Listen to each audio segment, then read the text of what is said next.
Everyone, happy Wednesday. Hello, Kim. Good morning. How are you? I'm good. How are you? I am good. I'm I, good. I'm actually got some space in my calendar, which is crazy for me. I'm not used to that. So I'm actually been able to deep dive into some things that have been put by the wayside forever. Isn't that amazing when we actually get some space in our calendar? It is. It is. And trying to make space and being intentional and I don't know. I'm finding that I was actually in a group yesterday, and it was, six other women and business owners. And that was the one thing that they've all struggled with is that we overcommit on our time, which ends up leading to burnout or not being for me, it means that I don't get to serve my clients the way that I want to serve them. And so then it ends up in a spin cycle in my own mind, even when Yeah, I over. because you always service your clients well. You're my social media person, but in your head, you feel like you could be doing better if you had more space in More your day. space. Yes. So I've been actually time blocking.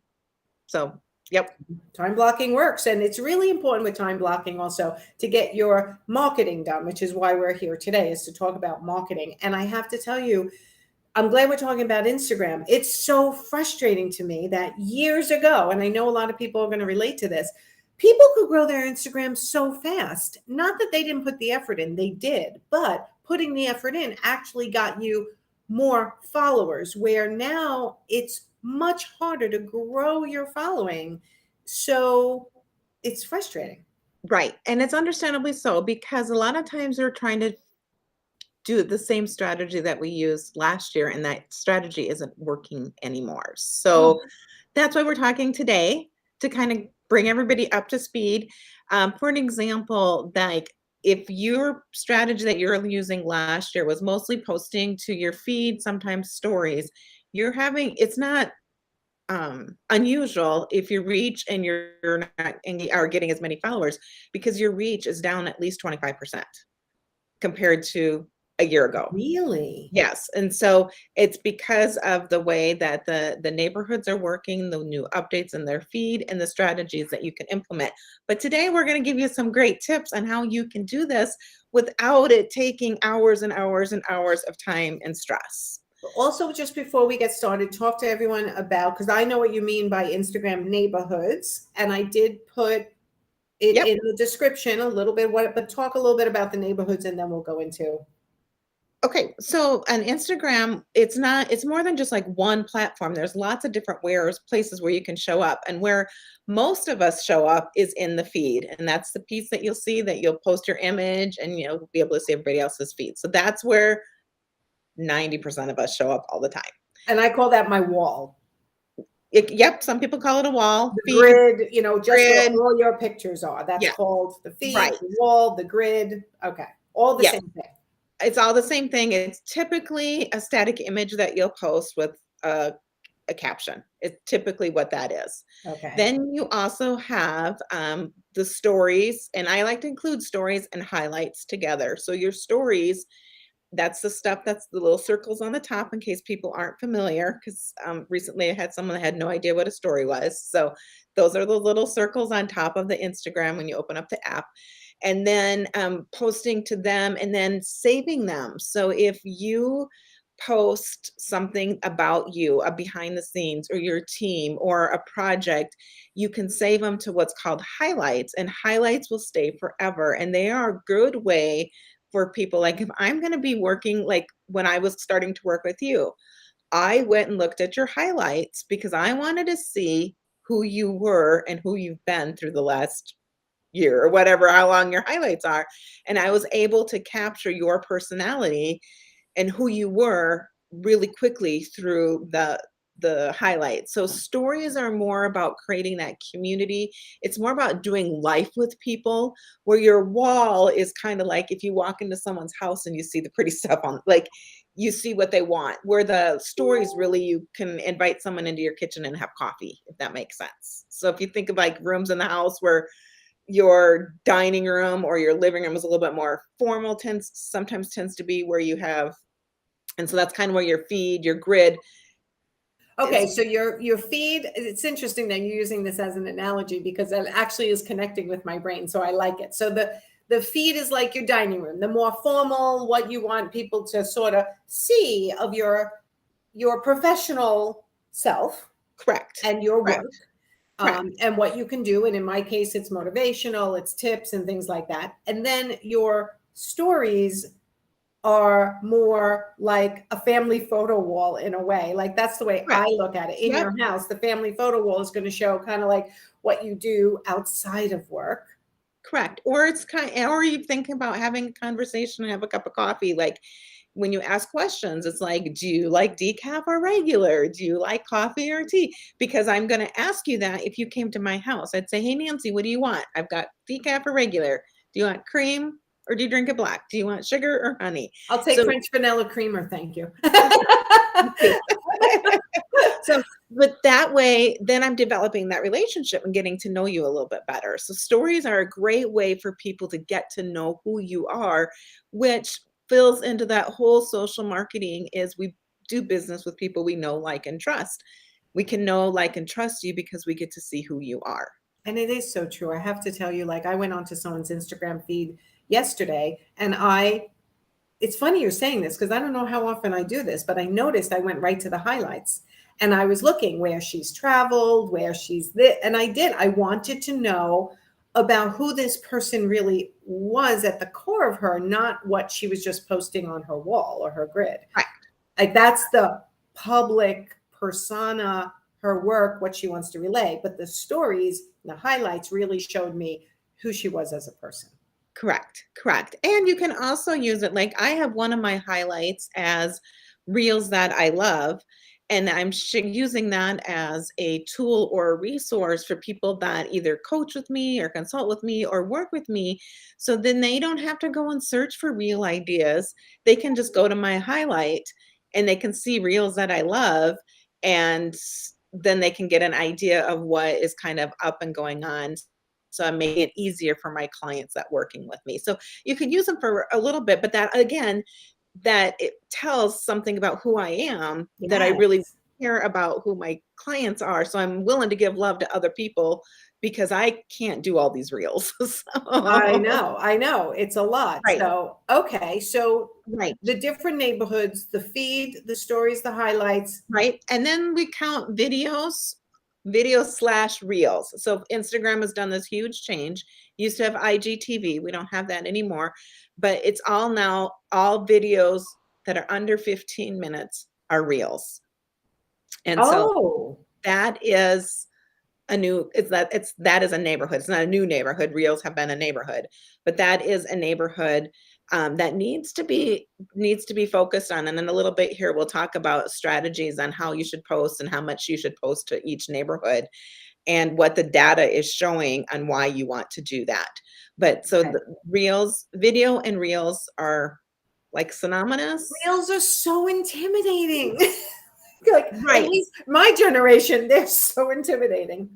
We're way, way overthinking. I I've been know. really experimenting with them and really sharing some of the simplest things have been the most impactful for the reels.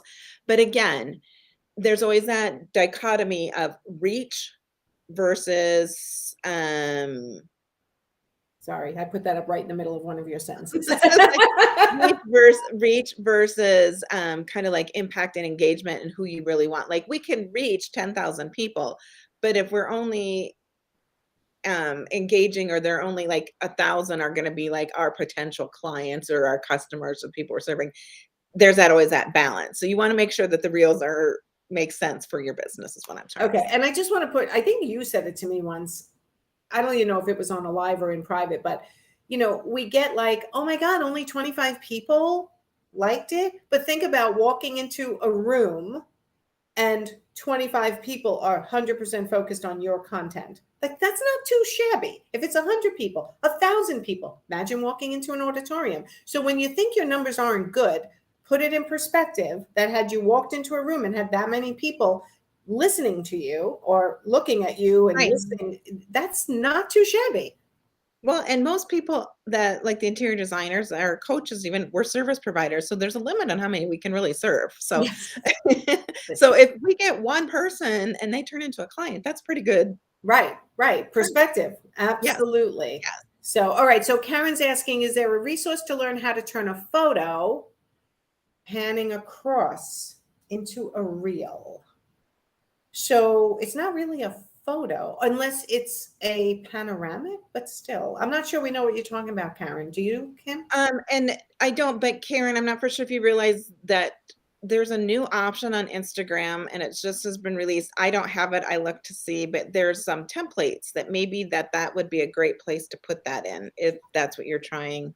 There's templates for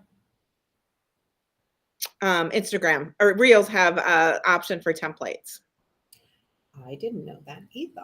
And I wasn't able to, mine doesn't have it yet. So This will just take a Oh, second. now I got mine going. I was just looking to see. the other option would be is if you could upload, and I'm not for sure how the photo would upload into Canva. If you, because I've been creating reels for our clients in Canva and it's been quite successful. Taking a photo and panning from left to right across the width of a photo, making it look as though it's a video. So in other words, it's I guess you've seen people do this. Might be something we have to look into. Yes. Yeah, I'll make a note. So I have a feeling there are different apps that you can use, and I've downloaded many of them and then use them once or twice and never use them again, where you can create reels. Right. Right. And like I said, we've been doing reels for our clients on Canva. And it's been working good. And actually, I had a client that had a video and she wanted an intro and an outro on it. And I did that in Canva. So So- Canva has a bigger ability than I think most people are using. Right. So I wonder if Canva has this ability to take a photo and then have it move. I'm not for sure. So that would be, it would be interesting to check that out. I But love we this can- stuff, Karen, just so you know. And this is where I hit Google usually first. And believe it or not, YouTube has a ton of videos. Knowing what to Google and how to Google is actually a talent that I've taught many Right. people, right? If you Right. could Google and find nothing, or you can Google, how do I take a still photo and turn it into a Instagram reel? Right. And I would do a panoramic photo because Again, you have more to go across. I will look into that. My My 19-year-old son son did did it for me. He said, oh my God, I have the same issue. Yep. Every time my kids teach me something and then they disappear. And I'm like, wait, I need more information. So yeah, Karen, tune in next time and let us know how that goes. But I'm also going to look into it myself because I think that's a great idea. Don't you Yeah. think? Yeah, definitely. Especially if you're a designer, that would be kind of really cool. Like, Yeah, and I have Yeah. seen people do it. So I do okay, so who's saying I post photos as reels? If there's a link to give Be Live permission to see your name, that's all it does. They don't spam you. It's nothing like that. So if whoever wrote that wants to, I think it says favored Ruth. I post photos as reels. So when you post photos as reels, Kim, it's just doing it like a carousel. kind of, and it'll be actually like a video, but it's the photos and then they'll flip through and stuff. And there are some really cool reels done through the photos. So you don't always need video. Okay, so and you're using Canva, your company, which does social media for people, Yep, using yep. Canva to create reels. Correct. Yep. Okay. Yep. And I've downloaded some apps too I've been playing with on a personal level. But so once I get more, like if I find something super cool, I'll make sure everybody here knows. So Okay. Perfect. Okay, so let's go on to the next. So Go ahead. We did all the neighborhoods, correct? Yep. So I'm just going to do some best practices overall, and then we're going to dive into what to post on which different neighborhood. So the biggest thing with the algorithm is posting original content. So if you find a meme that you love, take the extra few minutes, and if you can, if it's like a quote, recopy it, put it in your brand, and use your own original photos. Use your own original work instead of using, say that I have or Nancy has an image you like, instead of taking Nancy's image and reusing that, use original content. That wins hands down over anything. But I want them to share my content. You want them to share it, but that's different than posting it as original content. Gotcha. So if you're sharing from, let's say, my reels my stories to your stories, that's one thing. But if you're posting it as if it's original content on your wall, Right. We see this happen a lot more in Facebook because it's a lot more easier to share or to swipe an image and share. Instagram, you have to screenshot. It's a little bit harder to do. right? Um, Okay. so So put the background on your own branded color square, do the quote, give whoever credit if they made the quote, but create your own image. create your own image, use your own photos for your projects. If you're, showcasing what designs you've done, using original content is like the top thing, is that they reward that. Okay. The second thing is when we create reels, we want to think about creating engaging reels. So making sure it's a vertical video when you're doing that, and then paying attention to how much of the reel gets watched. So if your reel is 10 seconds and someone watches all 10 seconds of it, that means it's been watched 100%. If your reel is 30 seconds and they only watch 10 seconds of it, reel watch was only 30%. And so Instagram is going to show the ones that are 100%. They're going to show the ones that are more people are interested in. So make sure that your reels that you're posting are engaging and that people are, if you're going to, or that they're only 10 seconds. right. You want to make it so that people want to watch them, and it shows Instagram that people are watching it to the 100%, and that shows people that they would like it. So Okay. definitely, that would be one. And then the last thing as far as reels is no watermarks, no third-party apps on their reel, no TikTok on their reel, no, yeah, that's a big no. Like, it's just, you can do it, but if you want the algorithm to work in your favor, that's not going to help. Okay. Okay. And then a thing that we tend to not think about when it's posted to Instagram or any of the social platforms is making sure you use your keywords that matter to your business. And that reflects from your bio, making sure that your keywords are in your bio, and that when someone comes to your Instagram, they know who you are and what your brand reflects. And then using your keywords in your captions, your posts, in your hashtags. And then, since Instagram is so image driven, making sure that you use your keywords and your alt text on your image. And this is something that I'm not very good at, and most people aren't either. And so what the alt text does is that you can put it right on your image. So if you're posting directly to Instagram from your phone or whatever and not using a third party, it's really easy to do when you're going through and it says to edit your screen, and then there'll be a thing that says option that says advanced. Let me see what's the exact word. It is advanced settings. You click on that, and then you could put your alt text in there. And the alt text is for the sight impaired. Oh no, hearing impaired, correct? I thought alt text was for the hearing impaired, but I did read, same as you, that if you actually use it, it helps the algorithm because so it's showing Instagram is trying to read the images as well as the caption. So it's part of their whole thing. And so if you have your alt text in there, then it's, so for me, I just had a testimonial. So I just went in there and I edited it after it was posted and just said social media testimonial. So that way they'll know what that's about. So if you're interested or you search social media testimonial, then my image will come up.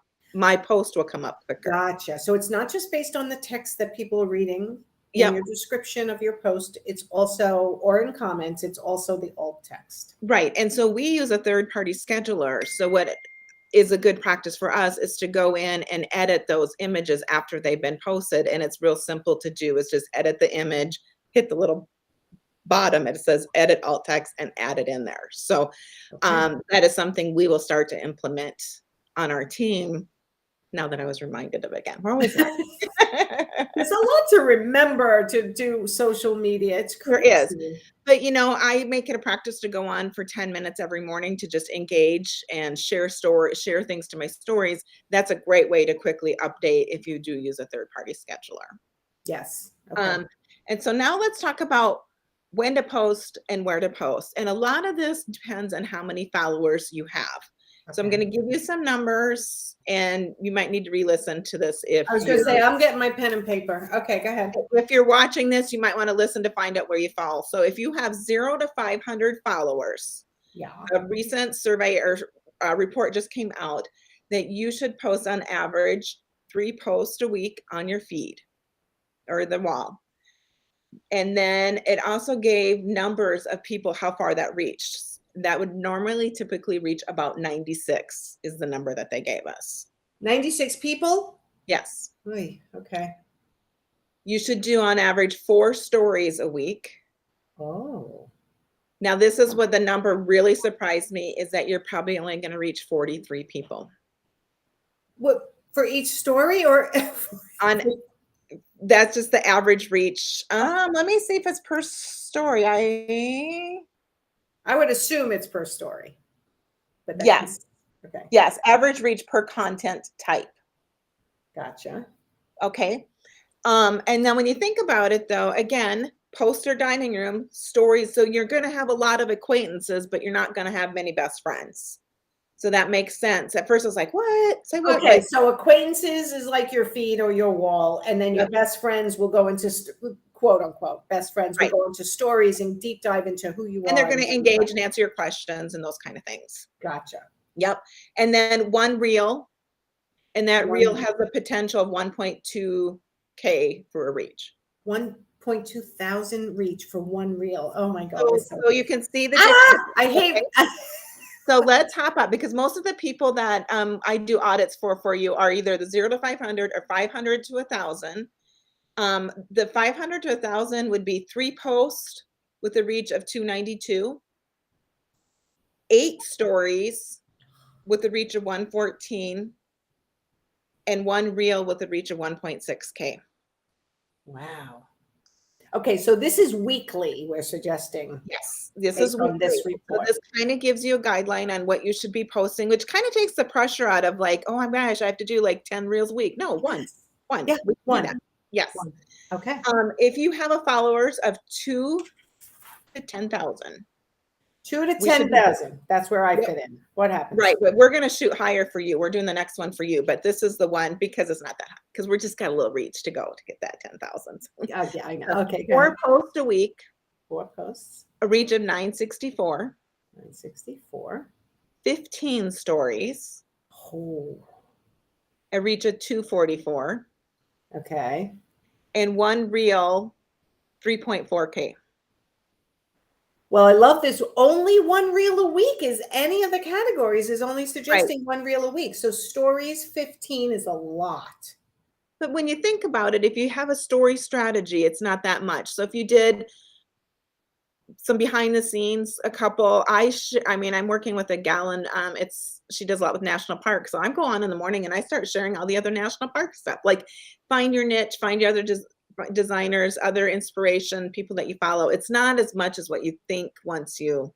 So you can share other people's stuff in stories. You can. I would still encourage you to come up with your own stories, original content again, but you can share. So when you have that mix, it's not as much as it sounds like a lot, but when you have a strategy, it's not as much as what you think. So Okay, so everyone needs a story strategy. yep. one And of the- then okay. the next one, which we are actually striving for you, I think that you fall more in this, is a 10 to 50K. 10 to 50K. Everybody go follow me on Instagram at So- Nancy Ganzakova. It's just my name because I need to get up to this category. Okay. Right. 5 posts a week, 5 posts. reach of 4.4K, 26 stories, Jeez. Okay. 698 reach, and then at 1 to 2 reels. And so that is even 1 to 2 reels. Like it's not like And what's the reach on that? 16.8K. Which held true for my reel with my dog in it, which was the most popular post I had. Right. So Right. Okay. So those are some guidelines and some tips. And hopefully that That's encourages amazing. people not to like, you don't have to post every day. You don't have to post 5 times a day. It's try to post, but make sure that the content is quality and it's consistent. So do less, but make it better quality. Can we just talk quickly, because I did put it in the description, about DMing people. I get private message or direct message through Instagram all day long, constantly. And it normally goes into the spam bucket because it's just people trying to sell me services. Right. but So- people are using it to create relationships. They are. But again, think about relationships. So if I saw a post that you had that inspired me, I could, if I wanted to build a closer to relationship with you, I could say, Nancy, great post. I really appreciate it. Thanks for motivating my morning. Hope you have a great day. And then next week, if you have another one, I could either do that again, or like if I found something like, hey, Nancy, I saw this post on someone else's feed and I thought it reminded me of you, type thing. Yes. Building that relationship is key. Once you build that relationship, then you can talk about selling, but not until you build that relationship. Yes, and let me tell you something. Hey, I love your content. I'm this and would love to see if you need my services. Don't do that, because I No. just I literally delete all of them. Like, that's correct. That's direct spam instead of, like you're saying, which I think is the right way to do it, obviously, is to create the relationship. Hey, that was really helpful today. Be complimentary to them. Don't always be looking for what's in it for you. Just build the relationship. Correct. Okay. Yes. All right. So many good tips today, Kim. Lots of stuff. And we just talked about Instagram, not anything else. I know. And I think it's probably going to be a good idea for us to do that. Instagram, Facebook, Pinterest, LinkedIn, like Yep. separate, kind of like we do in our meetings, like starting Yep. to talk about each platform separately so people can get more deep dive. And if they need to find you, tell them if they need help with their social media, where they can get to you. FreshImpactLLC.com or KimVanderpool.com. Either one. Okay. And go give Kim's Instagram some love also, so that her and I and mine, so that we can keep growing and keep staying here giving you tips. All right. Thanks, everyone. We'll see you Thank next you. time.